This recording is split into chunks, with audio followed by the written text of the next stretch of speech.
පුංචි කාලේ දුවලෙක් විදිහට තමන්ගේ ගමන පටන් ගත්ත නරුටෝ අවසානයේදී තමන්ගේ කැපවීම සහ උනන්දුවෙන් ලෝකයේ බලවත්ම ශිනොබිවරයා බවට පත් වෙනවා. මේ ගමනේදී නරුටෝ විසින් භාවිතා කරපු බලවත්ම නරුටෝගේ මොඩ් 5ක් ගැන තමයි අද මේ වීඩියෝ එකෙන් කතා කරන්න හදන්නේ.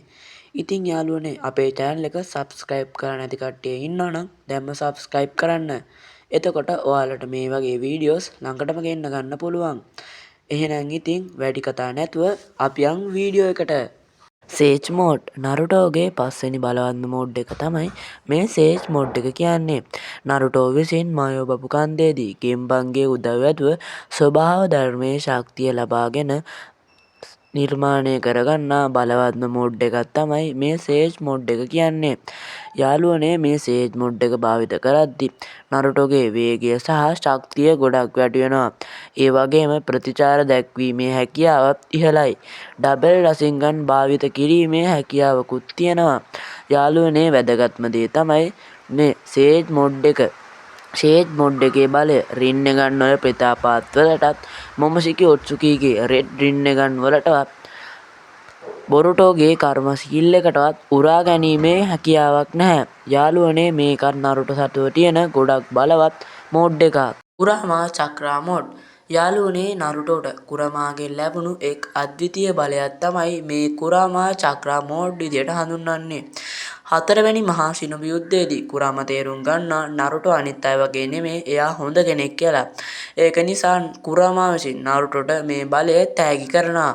මේ බලයේදී නරුටෝට ලැබෙන පවර්ස් තමයි නරුටෝගේ චක්‍රා බලය වෙන අයට බෙදා දීමේ හැකියාව තියෙනවා. ඉතා ඉහළ වේගයක් නරුටෝට ලැබෙනවා. ටේල් බීස්ට් බෝම්බ් ප්‍රහාර එල්ල කිරීමේ හැකියාවක් තියෙනවා. මේක භාවිතා කරද්දී නරුටෝගේ සිරුරම කහ පැහැයෙන් වැසී යනවා. යාළුවනේ කුරාමාගෙන් නරුටෝට ලැබුණු එක් අද්විතීය බලයක් තමයි මේ කුරාමා චක්‍රා මෝඩ් එක විදිහට පරිවර්තනය වුණේ. Edge of Six Path mode. යාළුවනේ හතරවෙනි මහා ශිනොබි යුද්ධයේදී නරුටෝට ලැබෙන තවත් එක් අද්විතීය මෝඩ් එකක් තමයි මේ Sage of Six Path mode එක කියන්නේ. යාළුවනේ හතරවෙනි මහා ශිනොබි යුද්ධය අවසානයේට හඟුරුමු ඔට්සුකි පැමිණෙනවා. මෙහෙම පැමිණිලා සස්කේට ඉන්ද්‍රාගේ බලයත් නරුටෝට අසුරාගේ බලයත් ලබා දෙනවා. මේ අසුරාගේ බලය නිසා නරුටෝට Sage of Six Path කියන මෝඩ් එක ලබා ගන්න පුළුවන් වෙනවා. මේ මෝඩ් එකේදී නරුටෝගේ පිටිපස්සෙන් කළු පැහැති බෝලනාවයක් දැක බලා ගන්න පුළුවන්. මේ බෝලනාවෙන් ඕනෑම ප්‍රහාරයක් වැළැක්වීමට හැකියාව තියෙනවා. ඒ විතරක් නෙමෙයි යාළුවනේ ටේල් බීස්ලාව පාලනය කරන්න මැරුණ කෙනෙක් පවා සුව කරන්න පුළුවන් හීලින් හැකියාවකුත් මේකෙන් තියෙනවා. මේකත් නරුටෝ සතුව තියෙන බලවත්ම මෝඩ් එකක්. අසුරා කුරාමා මෝඩ්. යාළුවනේ සස්කේ සමග තිබ්බ අවසන් සටනේදී නරුටෝ භාවිතා කරපු එක් බලවත්ම මෝඩ් එකක් තමයි මේ අසුරා කුරාමා මෝඩ් එක කියන්නේ. මේ මෝඩ් එකේදී නරුටෝට පුළුවන් වෙනවා අත් 6ක් තියෙන විශාල කුරාමා රූපයක් මවන්න.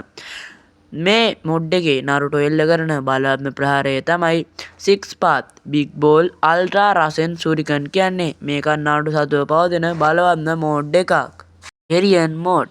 නරුටෝ උසුමාගේ සතුව පවතින බලවත්ම සහ අද්විතීයම මෝඩ් එක තමයි මේ බෙරියෝන් මෝඩ් එක කියන්නේ. නරුටෝගේ සහ කුරාමාගේ චක්‍රාවල එකතුවක් විදිහට මේ බෙරියෝන් මෝඩ් එක හඳුන්වන්න පුළුවන්. බොරුටෝ කතාමාලාවේ ඉචිකි සමග කරපු සටනේදී තමයි අපිට මේ නරුටෝගේ අද්විතීය බෙරියන් මෝඩ් එක දැක බලා ගැනීමේ හැකියාව තියෙන්නේ. මේ බෙරියන් මෝඩ් එක වේගය ඉතාමත් ඉහළයි. දෙවියෙක් වගේ හිටපු ඉචිකිට පවා මේ මෝඩ් එකේදී නරුටෝත් එක්ක හැප්පෙන්න බැරි වුණා. ඒ මොකද මේ නරුටෝගේ තියෙන බලවත්ම මෝඩ් එක නිසා.